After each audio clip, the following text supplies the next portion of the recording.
आपको सांस लेने में परेशानी और सीने में तेज दर्द होगा। आपकी चखने और सूंघने की इंद्रियां काम नहीं करेंगी और आपकी सांसें ऐसी चल रही होंगी जैसे आप अभी अभी किसी 3 मंजिला इमारत की सीढ़ियां चढ़कर आए हों। ये लक्षण बताते हैं कि अब आपको अपने स्थानीय अस्पताल के आपातकालीन विभाग में जाने की जरूरत है। आपका इलाज कैसे होगा?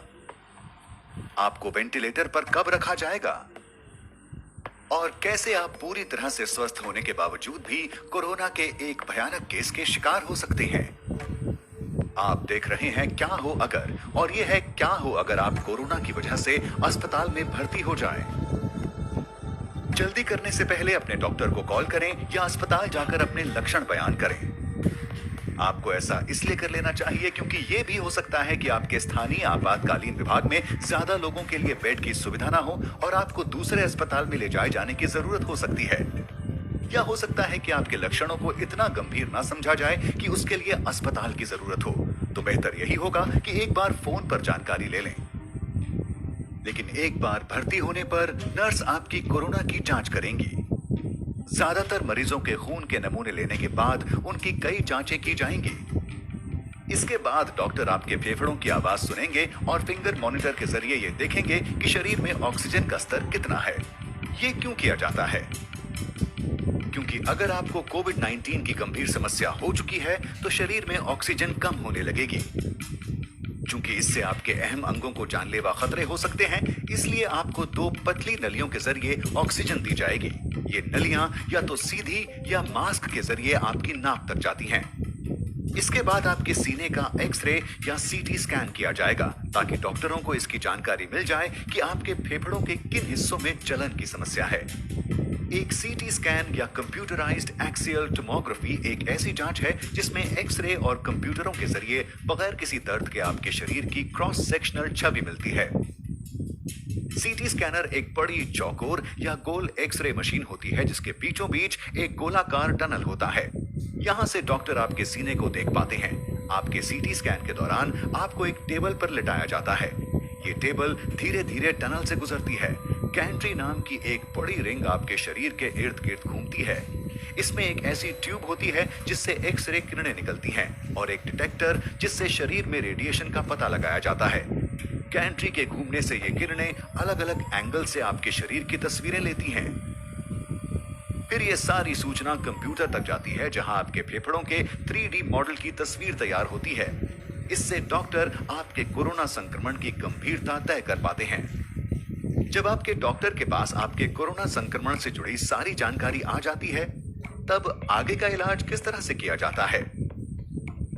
कुछ मरीजों को एंटीबायोटिक दिया जा सकता है। ये दवा सीधे कोरोना से नहीं लड़ती, लेकिन इस दिशा में कारगर हो सकती है कि आपके फेफड़ों में कोई दूसरा बैक्टीरियल संक्रमण ना हो।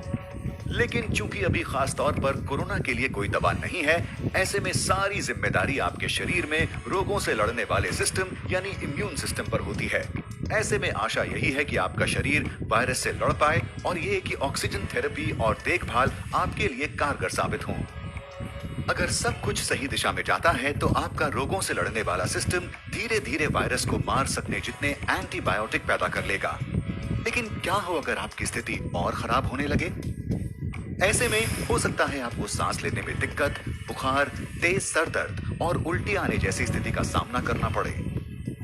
अगर खून में मौजूद ऑक्सीजन का स्तर ज्यादा गिरने लगता है, तब डॉक्टर आपके इलाज में तेजी लाते हुए आपको हाई फ्लो नेजल ऑक्सीजन पर रखेंगे। इसका मतलब ये हुआ कि एक मशीन आपके शरीर के तापमान के अनुसार साफ हवा को आपकी नाक में धकेल रही होगी। ऐसे में आपको 100% तक की कॉन्सेंट्रेशन में हर मिनट 60 लीटर जितनी ऑक्सीजन दी जा सकती है।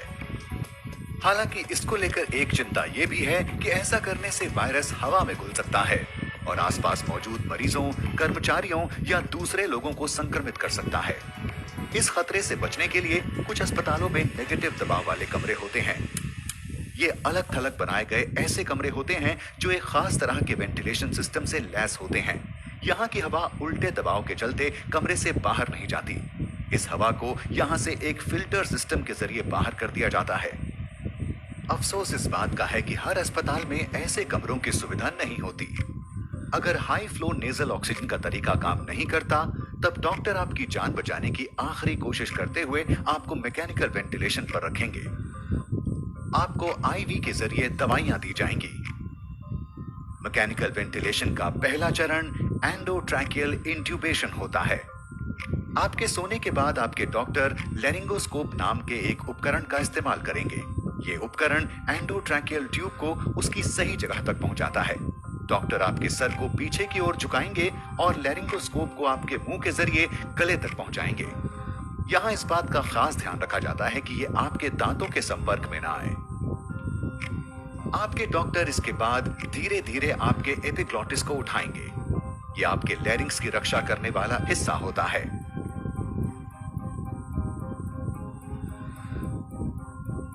एक बार ये ट्यूब अपनी जगह पहुंच जाए, फिर डॉक्टर एक छोटा गुब्बारे जैसा आकार ट्यूब के इर्द गिर्द बना देंगे ताकि ये अपनी जगह से ना हिले। इसके बाद वो लेरिंगोस्कोप को हटाएंगे और ट्यूब को आपके मुंह के कोने में चिपका देंगे। आपके डॉक्टर ये ध्यान रखेंगे कि ये ट्यूब ठीक तरह से आपकी सांस की नली के निचले हिस्से में लगी हुई हो। ये करने के लिए आपके फेफड़ों को एक खास बैग की मदद से फुलाया जाएगा और फेफड़ों की दोनों ओर से आने वाली सांस की आवाज को सुना जाएगा।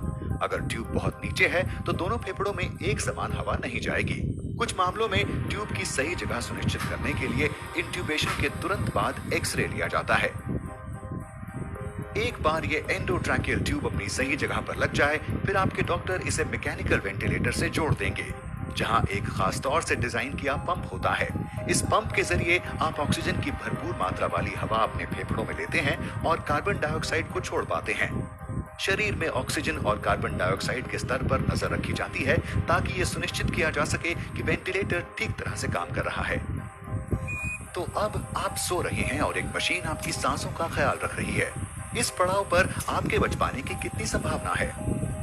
बदकिस्मती से US agency for international developments emerging pandemic threat programme के पूर्व हेड और संक्रमित बीमारियों के जानकार डॉक्टर डेनिस कैरल का मानना है कि वेंटिलेटर पर पहुंचे कुल कोरोना मरीजों में से केवल 1/3 ही जिंदा बचे रह पाते हैं। वेंटिलेटर का ज्यादा लंबे वक्त तक इस्तेमाल भी एक मरीज के लिए घातक साबित होता है। तो अगर आप इन हालातों में बचे रह जाते हैं, आपके लिए आगे का रास्ता अब और भी लंबा होने वाला है। इस बीमारी के फैलने के शुरुआती दिनों में कुछ अस्पतालों ने शुरुआती इलाज के दौरान ही मरीजों को वेंटिलेटर पर रखा था। इसके पीछे की वजह यह भी थी कि ऐसे इलाज से वायरस को हवा में फैलने से रोका जा सकता है। अब जब शोध के लिए कोरोना के कई मामले हमारे सामने हैं, स्वास्थ्य जानकारों की कोशिश है कि वो अलग अलग तरह की सांस संबंधी दिक्कतों के लिए दिशा निर्देश जारी कर पाएं और ये बता पाएं कि किन मामलों में वेंटिलेटर का इस्तेमाल किया जाना है। इनमें कुछ ऐसे निर्देश शामिल हैं, जैसे मरीज को पेट के बल लिटाना, इसे प्रोन पोजिशनिंग कहा जाता है। माना जा रहा है कि इससे फेफड़ों तक पहुंचने वाली ऑक्सीजन की मात्रा को बढ़ाया जा सकता है। तो ये सब जानने के बाद क्या वजह है कि ये वायरस कुछ लोगों में केवल एक छोटी सी बीमारी बनता है, लेकिन कुछ लोगों के स्वस्थ होने के बावजूद ये उनकी मौत की वजह तक बन जाता है? ऐसे मामलों के लिए ये कहा जा सकता है कि बड़ा नुकसान रोगों से लड़ने वाले सिस्टम के कमजोर होने से होता है, न कि खुद वायरस से।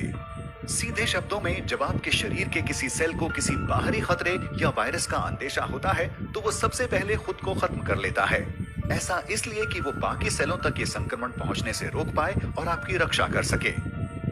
ऐसा इसलिए हो पाता है कि आपके इम्यून सिस्टम के सेल यानी मैक्रोफेजेस सिग्नल देने वाला एक छोटा प्रोटीन छोड़ते हैं जिसे साइटोकाइन कहा जाता है।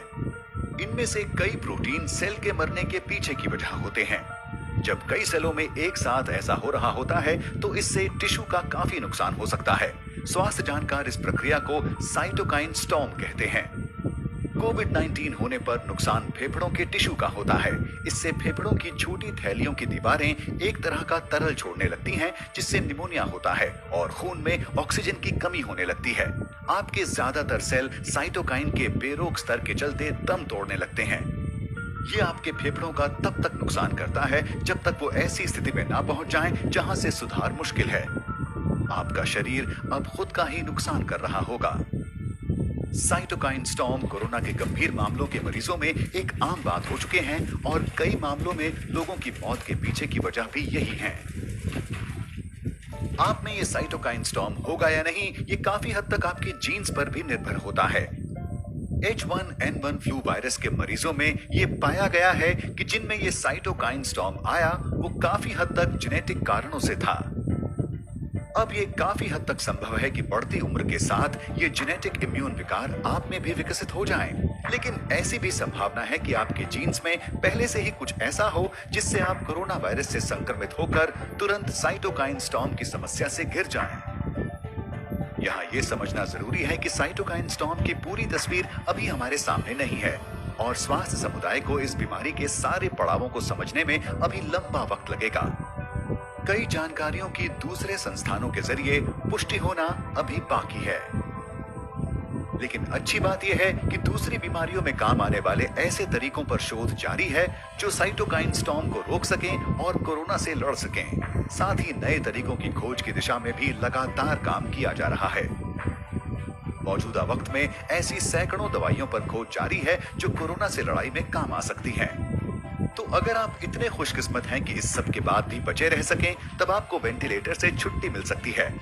आपको शायद बहुत ज्यादा थकान महसूस हो, लेकिन अब आपको अस्पताल के आम वार्ड में रखा जाएगा। आप इस जगह तब तक रहेंगे जब तक आपके शरीर की ऑक्सीजन सुरक्षित लेवल तक नहीं आ जाती। इसके बाद आपको अस्पताल से छुट्टी मिल सकती है। आप घर जा सकते हैं और अपने परिवार और दोस्तों के बीच वापसी कर सकते हैं। मैं आशा करता हूं कि कोरोना की वजह से अस्पताल जाने पर आप ये समझ चुके होंगे कि क्यों हमें सावधान रहने की जरूरत है। कोरोना न केवल लोगों के स्वास्थ्य पर असर डाल रहा है, बल्कि ये हमारे